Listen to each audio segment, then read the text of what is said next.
Hi everyone, this is Hover with very little makeup. Today I wanted to talk about what I've been up to besides working. Since working full-time involves, a lot of time commitment, I've been been stressing out, and I don't know, I've just been, well, for starters, I have not been wanting to see the news and watch the news and read news, whatever. So I was like, I am going to indulge myself in more cultural things. So I've been, reading comic books, I've been watching movies, I've been watching TV, although watching TV has been my daily routine. Anyway, I wanted to share what I've been reading, what I've been totally loving, finding it worth spending money on, and watching twice or thrice maybe. Anyway, so yeah, let's just jump right in. And for something that I have a physical copy of, I have been obsessing over Attack on Titan, which is a Japanese manga by Hajime Izamaya, who is very surprisingly a very young rookie. This is his first work of art, I dare say. Somewhere in the world, these big-ass titans, giants, started, appearing, and they're devouring people. So people have made a walled city, triple walled city, to protect themselves from the giants. And then this one time, this major titan or giant breaks the wall, the outermost wall, and then people are just frenzying about it. And the story revolves around this boy called, I thought it was Alan, but English version of name is Aaron. Aaron, who has always been wanting to join the army against the Titan. So this is Aaron. And this is Mikasa, one of the very few Asians left, and she's got super strong strength. Here is the monstrous Titan. And the Japanese title for this, I believe, is Jinseiki no Kyojin. And the PV is out. Guys, it is so amazing. You have to watch the PV. It is coming out on, oh my god, I don't want to sound like this. I feel terrible. I feel like a terrible geek. But I am. What can I do? Oh my gosh. So the PV is out, and they're going to make an anime on this. Sorry guys, this is my express of disgrace and shame. And the anime is coming out in April, and I'm super looking forward to it. The PV just was amazing. The way they made all these gears, flying gears, and the artwork. Although the original artwork is very peculiar. It's some of the scenes are very out of proportion, very strangely proportioned bodies. But it really, I feel that it added to the grotesqueness of these giants and, the screwed up society and all of that. So I do think that this is an amazing manga or series. As you can see, I own up to 8 volumes, so all volumes available in official Korean copies. I'm not going to show you all of those because they're on my desk, not on my bed. So, huge recommendation! And on to the movies. I have been falling in love with 3 movies. Of course, Les Mis, hands down the best musical I have ever watched. Actually, best musical since Sound of Music, because Sound of Music is my #1 classic. And the next one has to be The Life of Pi. I must confess that I did not read the book.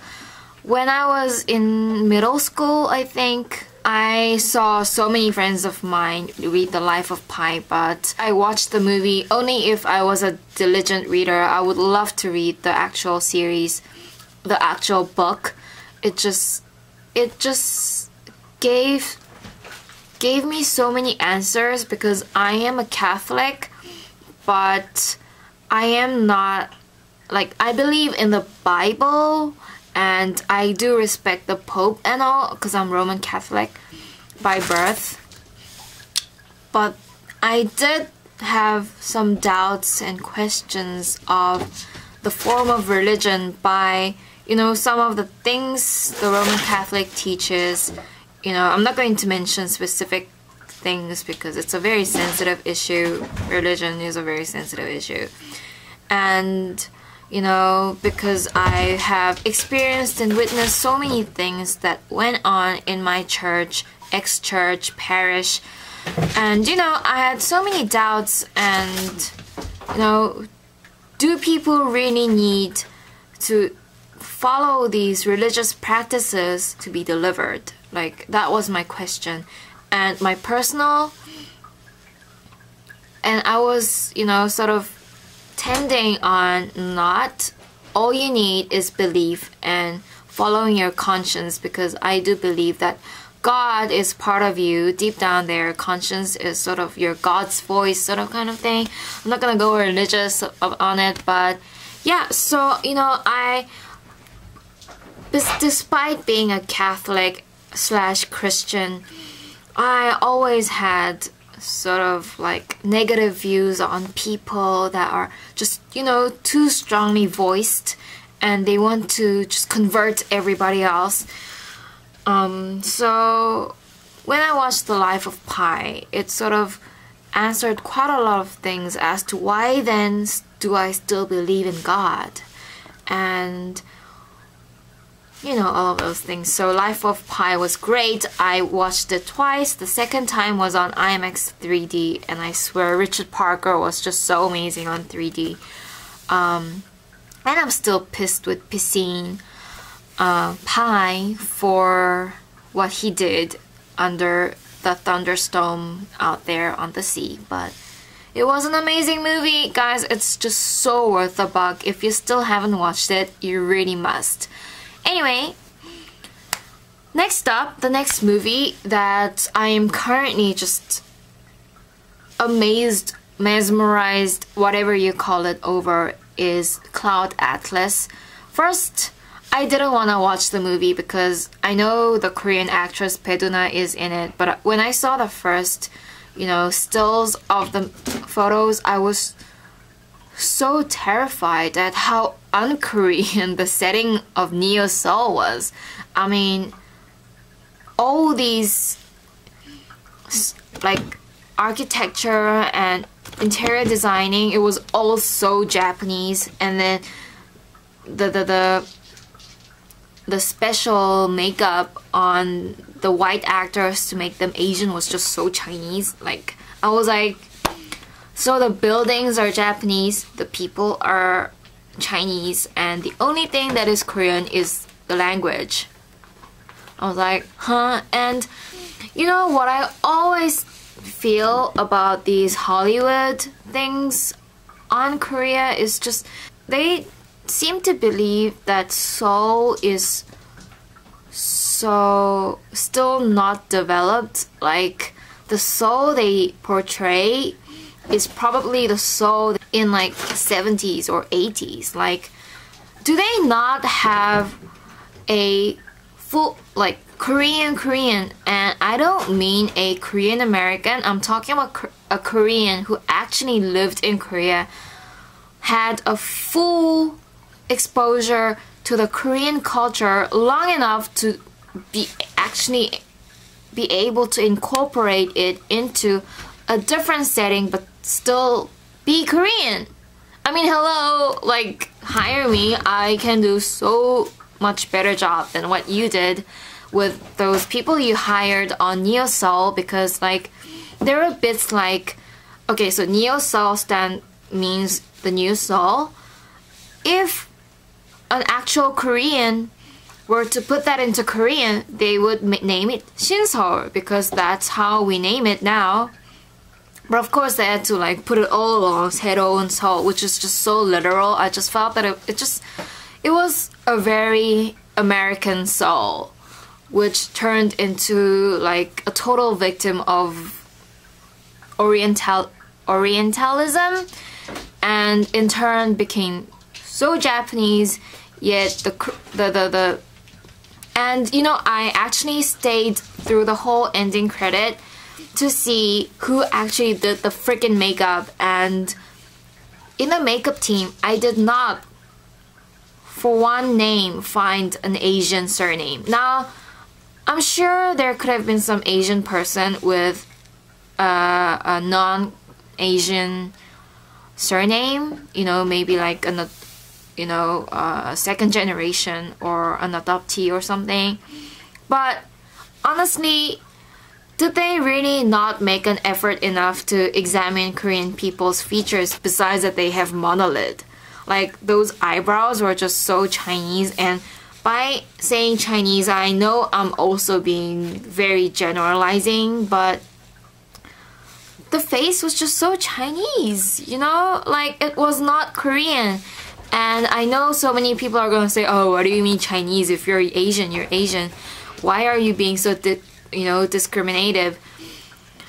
But I'm telling you guys, like, if you're an Asian, like, a lot of people have that gut feeling that person is Japanese, that person is Chinese, or Taiwanese, or Hong Kong, whatever, and that person probably is Korean. I know that Koreans can be a little bit confusing, but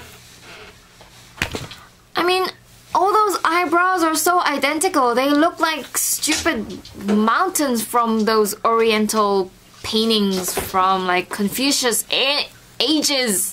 But nonetheless, Haeju Chang in the Nia Soul story was an amazing character. I just fell in love with him like after, you know, halfway through the movie. I just fell in love with him. I was just like watching him with like hearts in my eyes. I was like, Haeju!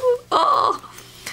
And I'm getting a little bit too hyper right now, but this is what geeking does to you. But I have seen some people complain about the fact that the movies are scattered around, but if you pay close attention, and I'm not talking about studying the movie, but just pay close attention to what they're saying, like, you know, the messages of each story, I mean, they all weave together. Like, there is like this song called Cloud Atlas Sextet for Orchestra Symphony, and I think that that music itself is just the whole movie.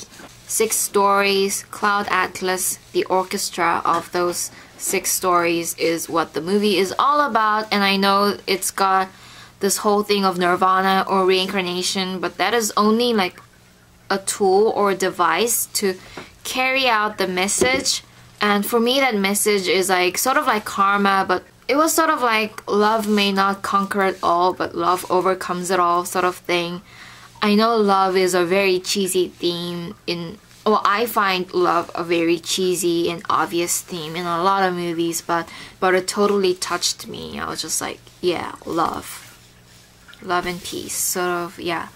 So I really recommend this movie, especially if you were fond of The Matrix. I find that Cloud Atlas is easier to understand than Matrix. I guess it's because some of the sub-stories are much more lighthearted and more real. It's something you've seen before. It's just the collage of those something you've seen before makes something extraordinary. But unlike Matrix, which was just a totally new concept, you know, throughout the whole series, it's sort of different. It's just how they're interwoven is the key. But the sub-stories themselves was pretty easy to understand, and you know, they all link, and it's really obvious how they link up. So I really recommend, if you are of age, of course. It's got some very gruesome scenes, some very scarring scenes, and some very sexy scenes. But yes, and now this is going to be a super long thing, so I'm going to cut at this, I'm going to talk about my favorite TV shows in my next video. I'm talking a lot because I just started recovering from my blister. I've got huge blisters here.